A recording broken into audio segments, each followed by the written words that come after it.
Halo semuanya, selamat datang di channel 100 Alur Cerita. Pada kesempatan kali ini, kita akan membahas Dewa Perang Part 6. Buat kalian yang belum nonton part sebelumnya, silahkan cek di playlist yang telah saya buat atau cek di deskripsi. Sebelumnya, disclaimer, konten ini tidak akan membahas keseluruhan dari cerita Dewa Perang. Jadi, jika kalian ingin mengetahui fullnya, silahkan baca di web legal atau beli komiknya jika sudah ada di tempat kalian sebagai bentuk apresiasi bagi kreator. Dan oke, tanpa berbasa-basi lagi, mari kita mulai ke pembahasannya. Cerita dimulai dengan Bejo yang sedang menjilati mobil Tian menggunakan lidahnya sendiri. Sedangkan di sisi lain, terlihat Tian yang sedang memanggil rekan Bejo yang sekarang sedang terjatuh kesakitan di tanah. Sambil menatap orang tersebut, di sana Tian bertanya, bukankah tadi orang itu ingin membuat Tian berlutut di hadapannya? Setelah mendengar hal itu, di sana orang tersebut pun langsung berlari ke arah Tian karena ia takut dengan kelakuannya tadi. Dengan sangat ketakutan, di sana ia berkata bahwa sekarang ia minta maaf pada Tian yang merupakan dewa perang dan sekarang ialah yang akan berlutut pada Tian. Di sana ia mendekat ke arah kaki Tian dan bersiap untuk berlutut di hadapan kaki Tian sang dewa perang tersebut. Namun di sana Tian langsung menampol dirinya dengan sangat kencang sehingga hidung orang tersebut berdarah kemana-mana. Terlihat saat ini ia terdorong jauh ke belakang sehingga ia merasa sangat kesakitan akibat tampolan Tian yang sangat kuat tersebut. Tian di sana mendekat ke arah orang itu. Di sana Tian berkata bahwa orang itu tidak layak untuk berlutut pada Tian yang merupakan dewa perang. Di sana Tian pun langsung mencekik orang itu kembali dengan sangat kencang sehingga orang tersebut kesulitan untuk mengambil nafas. Tak cukup sampai di situ, di sana Tian pun langsung menampol orang itu secara terus-menerus hingga membuat orang itu berteriak kesakitan. Sambil menghajar orang itu, di sana Tian bertanya di mana kesalahan orang tersebut pada Tian. Dengan wajah yang babak belur, di sana ia mencoba menjelaskan tentang kesalahan yang ia miliki. Di sana ia mengatakan bahwa dirinya benar-benar salah pada Tian. Namun di sana Tian pun langsung menampol kembali orang tersebut dengan sangat kencang dan juga kuat sehingga ia ngejoprak lemah. Dengan wajahnya yang seperti kaisar Cina, di sana Tian bertanya tentang apa yang harus dilakukan jika memang mengetahui dirinya salah. Di sana orang itu langsung mengorejat karena sekarang ia mengerti dengan ucapan Tian yang dari tadi coba sampaikan. Dengan tubuh yang lemas, di sana ia pun langsung menatap ke arah Long Dong yang dimana salah orang tersebut adalah pada Long Dong. Orang itu pun di sana langsung berlari ke arah Long Dong. Ia berkata bahwa sekarang ia minta maaf karena telah membuat Long Dong tersinggung. Sambil berlutut di hadapan Long Dong, di sana orang itu berkata bahwa ia minta maaf pada Long Dong karena dirinya hanyalah seorang pesuruh. Di sana ia meminta belas kasihan dan ingin dibiarkan pergi oleh Long Dong. Bejo yang melihat rekannya sedang berlutut pada Long Dong di sana langsung terkejut dan sekarang ia juga mengerti dengan apa yang harus dilakukannya. Dengan cepat Bejo langsung berlari ke arah Long Dong sambil memanggilnya beberapa kali sehingga membuat Long Dong yang melihatnya langsung terkejut dan bingung.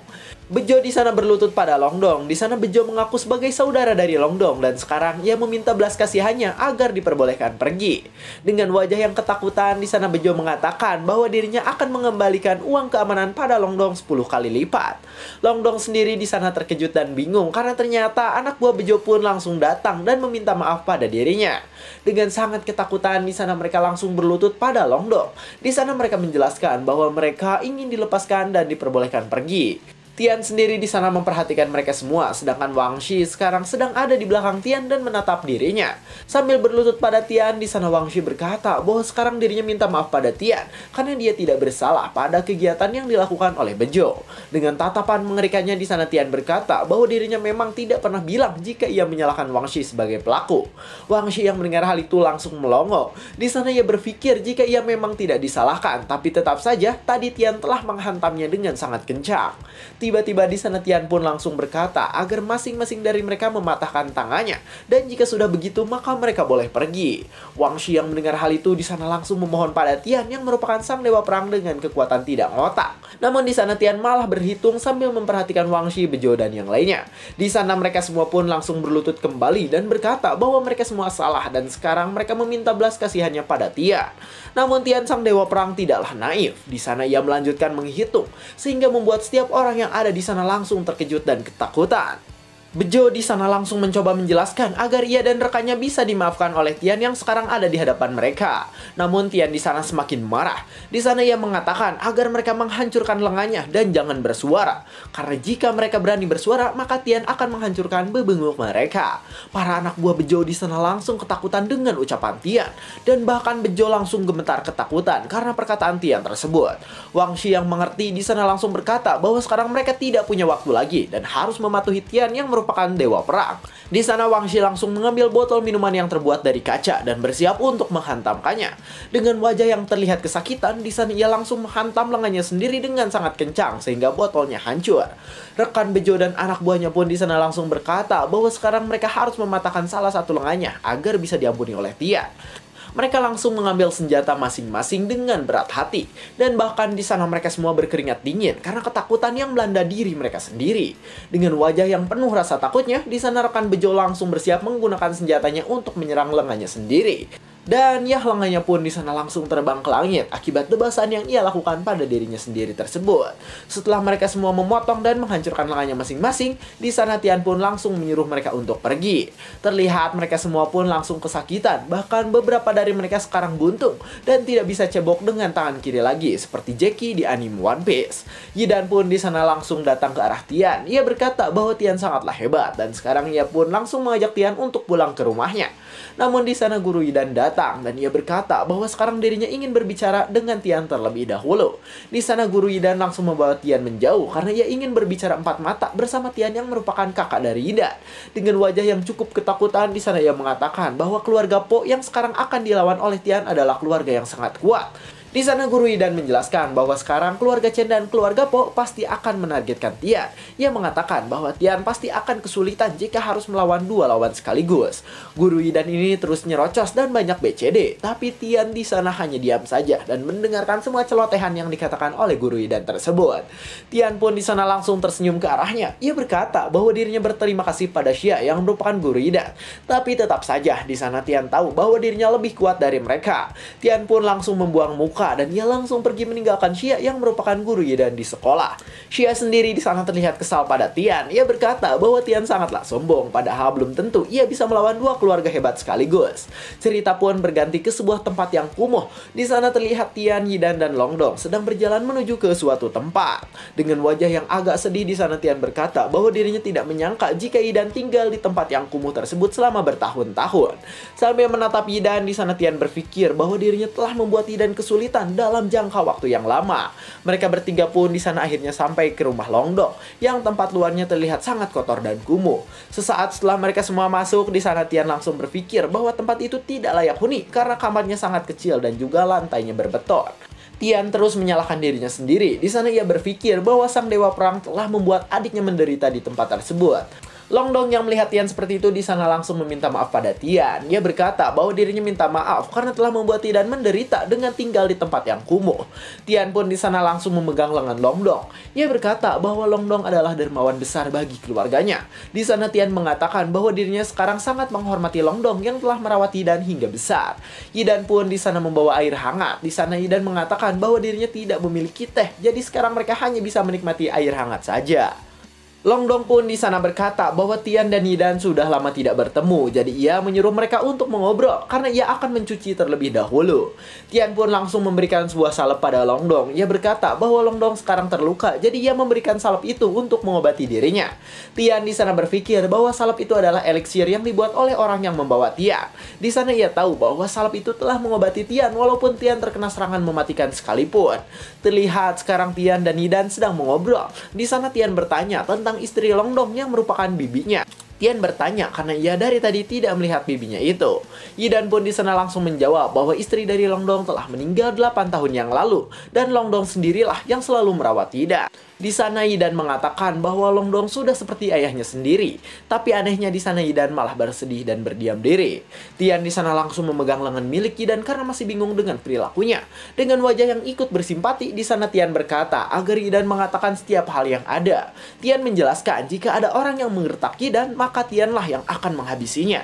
Tian di sana berpikir bahwa berani sekali keluarga Po mencoba menyentuh adiknya. Tian menjelaskan bahwa sekarang ia yang merupakan dewa perang akan murka pada keluarga Po. Bukan hanya itu, di sana Tian juga kesal pada seseorang yang telah meninggalkan ibunya, yang berarti itu adalah ayah dari Tian itu sendiri. Di hari berikutnya terlihat anak-anak sedang bermain di gang kumuh tempat tinggal Longdong. Yidan pun di sana berpamitan pada Longdong. Ia berkata bahwa sekarang dia dan Tian akan pergi ke tempat bibinya yang lain. Longdong yang mendengar hal itu di sana terlihat senang. Ia berkata bahwa sekarang mereka bisa pergi dan ia juga menitipkan salam pada bibi mereka. 1 jam setelah Tian dan Nidan pergi, sekarang terlihat segerombolan preman yang sedang berjalan di gang rumah Longdong. Para preman itu di sana langsung menendang rumah Longdong dengan sangat kencang sehingga pintu rumahnya hancur dan membuat Longdong terkejut. Terlihat preman-preman itu memiliki wajah yang mengerikan dan wajah ini sudah bersiap untuk menghantam bebenguk milik Longdong. Sambil menarik kerah Longdong, di sana ia bertanya tentang hutang yang dimiliki Longdong pada suatu perusahaan yang bernama Elang Langit. Longdong di sana langsung berkeringat dingin karena orang itu terus menarik kerah baju Longdong dengan sangat kencang. Di sana ia pun berkata tentang kapan Longdong akan mengembalikan uang pinjamannya. Longdong pun langsung menjawab agar orang itu membawa manajernya dan Longdong akan berbicara sendiri pada manajer orang tersebut. Longdong di sana berpikir bahwa ia pernah meminjam uang pada perusahaan orang tersebut dan sekarang ia malah terkena investasi bodong dan harus membayar 5 juta dolar. Namun di sana orang yang menagih hutang langsung menampol Longdong. Ia berkata bahwa berani sekali Longdong ingin bertemu dengan manajernya. Saat orang dengan rambut merah atau red hair itu sedang menampol Longdong, tiba-tiba di sana handphonenya berbunyi karena ada yang menelpon. Di sana ia pun langsung mengangkat teleponnya karena di mana telepon itu adalah telepon dari manajer dirinya yang sebentar lagi akan datang ke rumah Longdong. Si rambut merah pun di sana langsung menunjuk Longdong. Ia berkata bahwa sekarang Longdong akan bertemu dengan manajernya dan manajernya nanti pasti akan menghajar Longdong. Longdong yang mendengar hal itu di sana langsung marah. Di sana ia berkata agar si red hair bersifat sopan karena jika tidak maka ia akan mendapat masalah ketika manajernya datang. Si rambut merah Akagami pun di sana langsung menampol Longdong kembali. Di sana ia mengatakan bahwa Longdong pasti salah minum obat sehingga perilakunya sekarang terlihat aneh. Dengan wajah yang kesal di sana si rambut merah berkata bahwa berani sekali Longdong berbicara kencang pada dirinya. Di sana si rambut merah langsung mengambil sebuah senjata yang sedang dipegang bawahannya. Ia berkata bahwa sekarang ia akan menghabisi Longdong sebelum manajernya datang. Si rambut merah di sana langsung bersiap dengan senjatanya untuk mengkadek Longdong menggunakan golok panjangnya tersebut. Namun di sana tiba-tiba ia terkejut karena bawahannya memberitahu jika sekarang manajer umum mereka telah datang. Si rambut merah pun di sana langsung memberikan senjatanya kembali dan di sana ia langsung cepat-cepat datang agar bisa menyambut manajernya. Ya, ternyata manajernya adalah rekan si Bejo yang bernama Lau. Di sana Lau, Bejo dan yang lainnya datang dengan tangan yang sudah diperban. Si rambut merah di sana langsung mengadu ke manajernya. Ia berkata bahwa tadi ia telah menagih hutang ke Longdong dan bahkan ia juga telah menghajar Longdong. Manajernya yang mendengar hal itu di sana langsung menampol orang tersebut dengan sangat kencang. Di sana ia berkata bahwa berani sekali si red hair menyakiti Longdong yang sudah seperti saudara baginya. Di sana manajernya pun langsung berkeringat dingin. Di sana dirinya tahu bahwa Tian adalah sang dewa perang yang telah memporak-porandakan kediaman keluarga Chen. Bejo sendiri di sana langsung menginjak-injak orang tersebut. Bejo berkata agar si rambut merah berlutut pada Longdong yang merupakan saudara mereka. Bejo ternyata ikut berkeringat dingin. Di sana ia berpikir bahwa sekarang dirinya perlu minta maaf pada Longdong dan Tian karena jika tidak maka mereka pasti akan dibantai. Dengan wajah yang kesakitan, di sana si rambut merah berpikir bahwa sekarang Bejo dan manajernya pasti salah minum obat sehingga perilakunya aneh. Manajernya pun di sana langsung memberikan surat kontrak pada Longdong dengan sangat sopan dan ketakutan. Di sana ia mengatakan bahwa dirinya meminjamkan uang pada Longdong secara gratis atau tanpa hutang. Jadi ia akan melepaskan bunga dan pinjamannya. Di sana manajernya pun menyalahkan si rambut merah. Ia berkata bahwa dirinya tidak pernah membuat hutang Longdong menjadi tinggi dan hal itu hanyalah ulah dari si rambut merah. Dengan wajah yang kesal di sana manajernya berkata bahwa dirinya adalah orang yang baik hati dan yang jahat hanyalah si rambut merah. Si rambut merah pun di sana diam dan langsung ketakutan karena perkataan bosnya yang dimana sekarang ia dijadikan sebagai kambing hitam. Bejo sendiri di sana langsung menginjak pebenguk milik si rambut merah dengan sangat kencang. Ia berkata agar si rambut merah itu minta maaf pada Longdong. Si rambut merah pun di sana langsung berlutut ke hadapan Longdong. Di sana ia berkata bahwa sekarang dirinya minta maaf karena telah menyinggung Longdong. Longdong yang mendengar hal itu di sana langsung menampar orang tersebut secara terus-menerus dengan sangat kencang dan juga kuat.